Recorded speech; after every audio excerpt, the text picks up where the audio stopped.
नमस्कार बच्चों, गायत्री विद्या मंदिर की YouTube चैनल में आप सबका स्वागत है।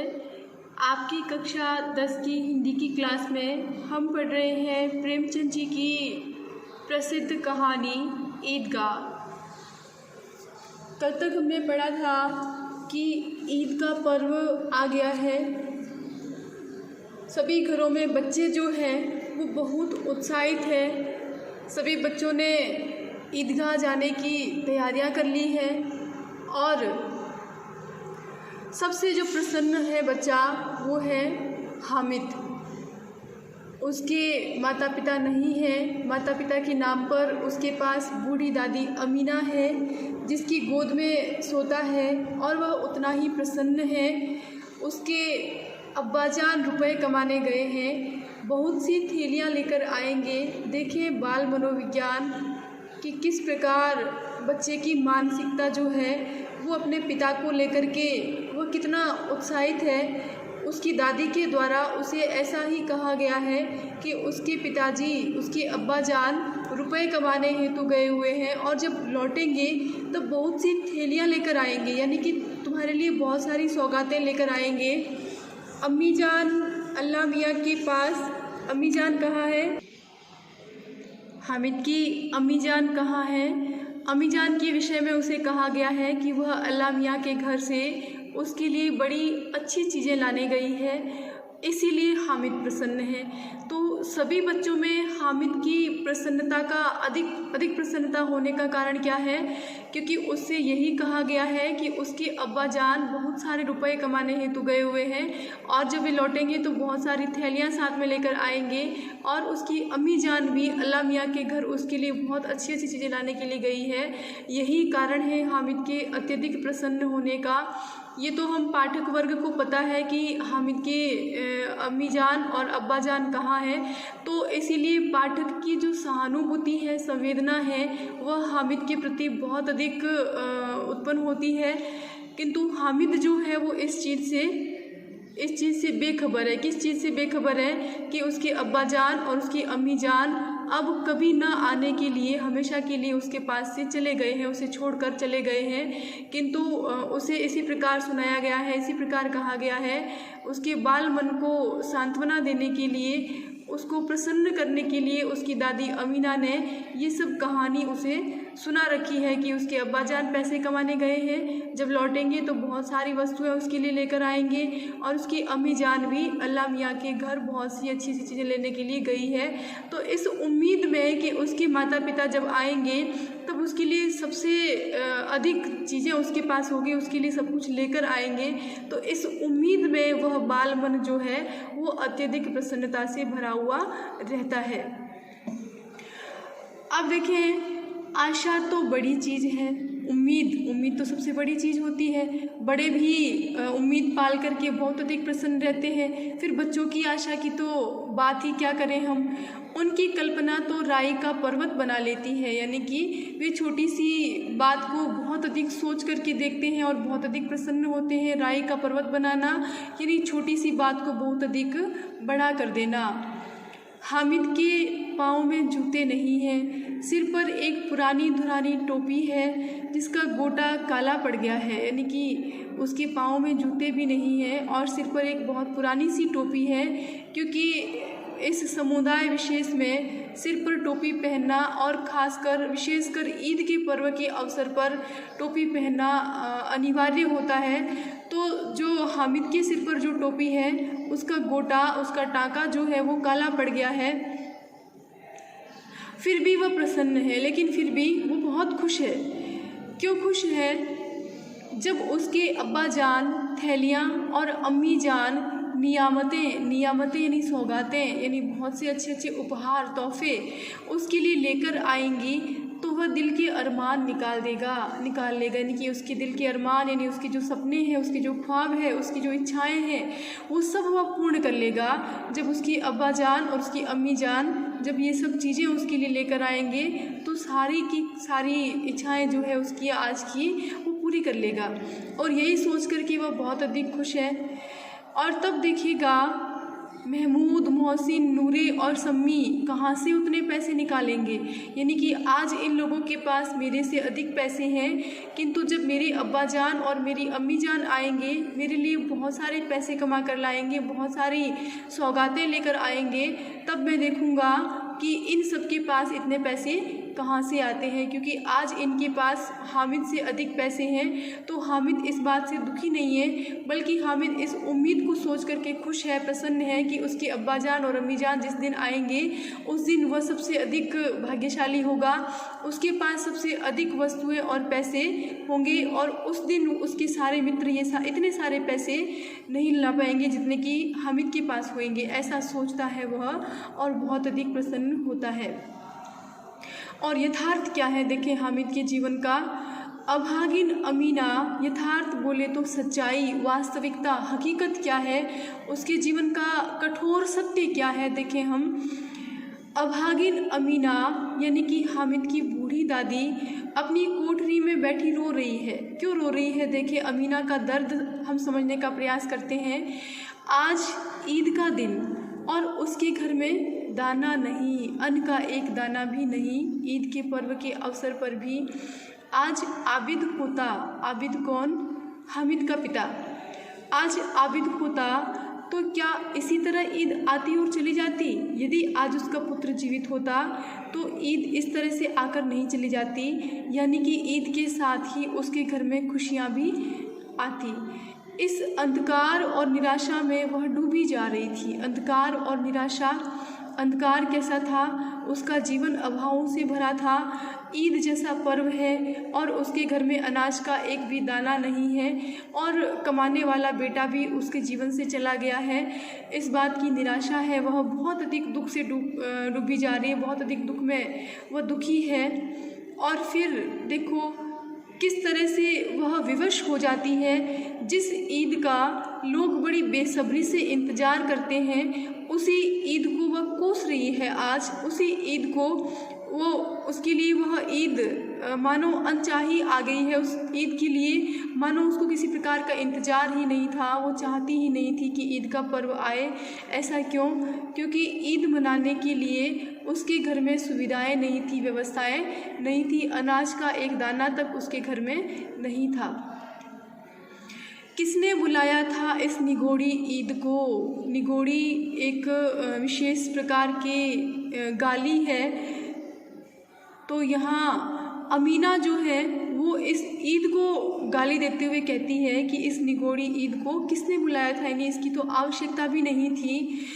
इस घर में उसका काम नहीं। क्यों इस घर में काम नहीं? क्योंकि जहाँ अभाव पलते हैं, जहाँ सुख सुविधाओं के नाम पर कुछ भी नहीं है, घर में अनाज का एक दाना भी नहीं है, और पुत्र और पुत्रवधू तक उसके जीवन से बहुत दूर चले गए हैं। रह गई है बूढ़ी अमीना और उसका पोता हामिद, जो बेहद मजबूर है, विवश है। तो वो ईद मना नहीं सकते, ईद मनाने की सामग्री उनके पास नहीं है, इसीलिए वह नहीं चाहती कि ईद उसके घर में आए। इस घर में उसका काम नहीं, तो ईद का काम कहाँ है? जहाँ पर अमीर लोग रहते हैं, जहाँ पर धन वैभव है, वहाँ ईद जैसे पर्व का इंतज़ार होता है। अमीना कहती है कि इस घर में जहाँ अभाव से भरा हुआ घर है, वहाँ पर इसकी आवश्यकता नहीं। उसे किसी के मरने जीने से क्या मतलब? कौन? हामिद। लेकिन हामिद, उसे किसी के मरने जीने से क्या मतलब? उसके अंदर प्रकाश है, बाहर आशा। उसके भीतर प्रकाश की रौनक है और बाहर वह आशा से भरा हुआ है, यानी कि ईद की प्रसन्नता है उसके भीतर, और बाहर वो इस उम्मीद में जी रहा है कि उसके माता पिता उसके लिए बहुत सारी खुशियाँ लेकर लौटने वाले हैं। फिर देखें, अब हामिद को इस बात से कुछ भी लेना देना नहीं है कि उसके घर में अनाज का दाना नहीं है या क्या व्यवस्थाएं हैं क्या नहीं हैं। वह तो बहुत अधिक प्रसन्न है ईद की खुशियों को लेकर। विपत्ति अपना सारा दल बल लेकर आए, हामिद की आनंद भरी चितवन उसका विध्वंस कर देगी। यानी कि देखो, बहुत सुंदर भाव व्यक्त किए हैं मुंशी प्रेमचंद जी ने अपनी इस पंक्ति के माध्यम से। क्या कहते हैं? विपत्ति अपना सारा दल बल लेकर आए। अब इससे बड़ी विपत्ति क्या हो सकती है? उसके माता पिता नहीं हैं, बूढ़ी अमीना है, उसके घर में अनाज का एक दाना नहीं है, किंतु फिर भी हामिद की जो प्रसन्नता है उसको देख कर कि मानो सारा दुख दर्द खत्म हो जाता है। तो हामिद की एक आनंद भरी चितवन यानी कि उसकी एक प्रसन्नता भरी दृष्टि उसका विध्वंस कर देगी, यानी कि विपत्ति का नाश कर देगी, विपत्ति को मानो मिटा देगी। हामिद भीतर जाकर दादी से कहता है, यानी कि उसकी जो दादी है वो बहुत अधिक दुखी है, किंतु हामिद को हंसते मुस्कुराते हुए देखते ही वो सारा दुख दर्द मानो भूल जाती है। हामिद भीतर जाकर दादी से कहता है, तुम डरना नहीं अम्मा, मैं सबसे पहले आऊँगा, बिल्कुल न डरना। क्या कहता है अपनी दादी से? ईदगाह जाकर के मैं सबसे पहले लौट आऊँगा, आपको डरने की आवश्यकता नहीं है। बूढ़ी अमीना को डर तो बहुत लगता है, क्योंकि ईदगाह जो है वो गांव से बहुत दूर है और रास्ता भी बहुत लंबा चौड़ा है। छोटा सा बालक है, उसके पाँव में जूते तक नहीं हैं और उसके पास 3 ही पैसे हैं। और बूढ़ी अमीना जो है उसने अपने पुत्र को खोया है, पुत्र वधू को खोया है, और उसके जीवन का एकमात्र सहारा जो है वो बालक हामिद ही है, जिसे वो किसी भी कीमत पर खोना नहीं चाहती और उससे बहुत अधिक प्यार भी करती है अपने पोते से। तो हामिद को पता है ये सब कि दादी बहुत दुखी है, भयभीत है, तो वो उसको सांत्वना देते हुए कहता है, उसे समझाते हुए कहता है कि मैं वापस लौट आऊँगा, सबसे पहले मैं लौट कर आऊँगा, आप बिल्कुल भी मत डरना। किंतु अमीना का दिल कचोट रहा है, यानी बहुत अधिक विचलित हो रहा है, बहुत अधिक बेचैन हो रहा है अमीना का दिल। क्यों? क्योंकि गांव के बच्चे अपने अपने बाप के साथ जा रहे हैं, यानी कि गांव के सारे बच्चे अपने बाप के साथ जा रहे हैं, यानी कि हर बच्चे के साथ कोई ना कोई बड़ा है। किंतु हामिद का अमीना के सिवा और कौन है? हामिद का तो इस दुनिया में अमीना के अलावा कोई और है ही नहीं। उसे कैसे अकेले मेले जाने दे वह, ये सोच कर कि उसका दिल बैठा जा रहा है, उसका दिल बहुत बेचैन हो रहा है कि सारे बच्चे किसी न किसी के साथ जा रहे हैं, हामिद का अमीना के अलावा कोई है ही नहीं, वह उसे अकेले कैसे जाने दे सकती है मेले में। उस भीड़ भाड़ में बच्चा कहीं खो जाए तो क्या हो। अमीना ये सोच के दुखी हो रही है, व्याकुल हो रही है कि मेले की भीड़ में यदि बालक खो गया तो क्या होगा। फिर सोचती है नहीं, अमीना उसे यों न जाने देगी, नन्ही सी जान, छोटा सा बालक हामिद, सोचती है वो कि मैं उसे ऐसे नहीं जाने दूंगी। 3 कोस चलेगा कैसे? अमीना सोचती है कि हामिद 3 कोस तक कैसे चलेगा, पैर में छाले पड़ जाएंगे, उसके पैरों में छाले पड़ जाएंगे, और जूते भी तो नहीं है उसके पास, यानी कि इतना चलने से उसके पैरों में छाले भी पड़ जाएंगे और उसके पास जूते भी तो नहीं है, वह नंगे पाँव कितना चलेगा और कैसे चल पाएगा। यह सब सोच सोच कर के बूढ़ी अमीना का हृदय बैठा जा रहा है, उसका दिल बहुत व्याकुल होता जा रहा है।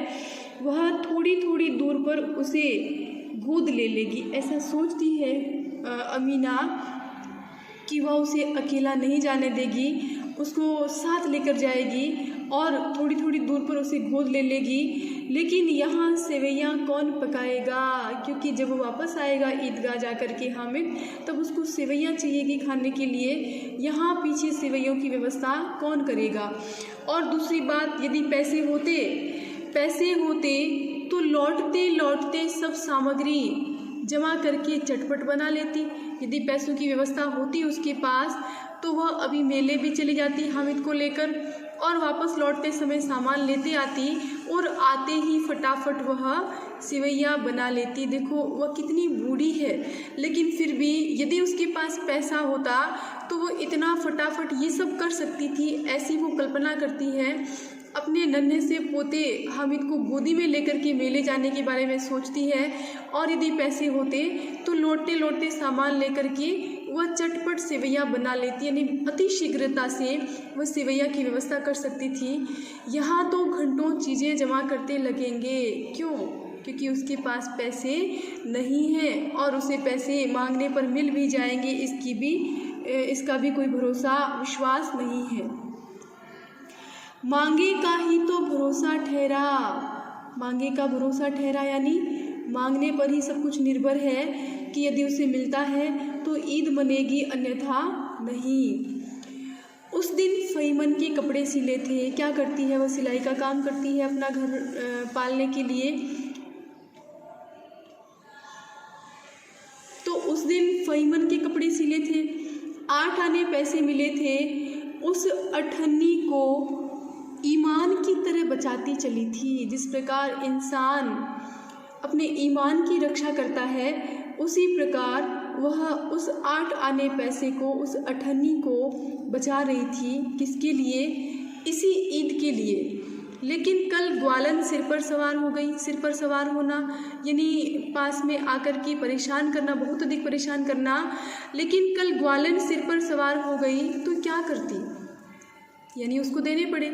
हामिद के लिए कुछ नहीं है तो 2 पैसे का दूध तो चाहिए ही। यानी कि हामिद के लिए कुछ और नहीं लाऊं खाने के लिए, तो 2 पैसे का दूध तो उसको लाकर देना ही पड़ता है। तो ग्वालिन के पैसे हो गए थे तो उसको देने पड़े। अब कुल 2 आने पैसे बच रहे हैं। 3 पैसे हामिद की जेब में, 5 अमीना के बटुए में। यानी 3 पैसे वह हामिद को देती है और 5 पैसे अमीना अपने पास रखती है। यही तो बिसात है, यानी अब यही तो उसके पास संपत्ति थी। और ईद का त्यौहार अल्लाह ही बेड़ा पार लगाए, यानी कि उसके पास इतने ही पैसे थे जो न के बराबर है। और इस पर से ईद का यह इतना बड़ा त्यौहार, अब तो अल्लाह ही बेड़ा पार लगाए, यानी कि भगवान ही जो भी करेगा संभालेगा, वही करेगा। सभी को सिवैयाँ चाहिए और थोड़ा किसी की आँखों नहीं लगता। अभी सभी कौन है? सभी जो है मांगने वाले जो भी आते हैं, तो सभी को सिवैयाँ चाहिए और थोड़ा तो किसी को आँखों नहीं लगता, मतलब दिखाई भी नहीं देता। थोड़ा बहुत दो तो किस किस से मुँह चुराएगी? यानी कि मांगने के लिए आने वालों में से वो किससे मुँह चुराएगी? अर्थात वो किससे छुपती रहेगी? और मुँह क्यों चुराए? और वो मुँह चुराए भी तो क्यों? क्योंकि साल भर का तो त्यौहार है, यानी साल भर में तो ईद आती है। ज़िंदगी खैरियत से रहे, उनकी तकदीर भी तो उसी के साथ है। यानी कि ज़िंदगी खैरियत से रहे, ज़िंदगी सही सलामत रहे और उन सब की तकदीर भी तो उसके साथ, यानी कि अमीना के साथ, यानी कि उन सबको दे करके भी तो वह खुश रह सकती है अपने जीवन में। बच्चे को खुदा सलामत रखे, ये दिन भी कट जाएंगे, ऐसा सोचती है अमीना कि मेरे हामिद को खुदा सलामत रखे, यानी कि ईश्वर उसकी रक्षा करे। तो ये दुख के जो दिन हैं, अभावों के जो दिन हैं, वो भी व्यतीत हो जाएंगे। इस उम्मीद से अमीना जो है वो बिल्कुल इस बुरे समय को भी आसानी से काट सकती है। तो इस प्रकार मुंशी प्रेमचंद जी ने इस कहानी के माध्यम से जीवन की यथार्थता का बहुत अधिक सुंदरता से वर्णन किया है, जिसे पढ़ करके हम पाठकों की सहानुभूति, संवेदना उमड़ पड़ती है बालक हामिद और बूढ़ी अमीना के प्रति। आज के लिए इतना ही। इससे आगे हम पढ़ेंगे अगले वीडियो में। तब तक के लिए धन्यवाद।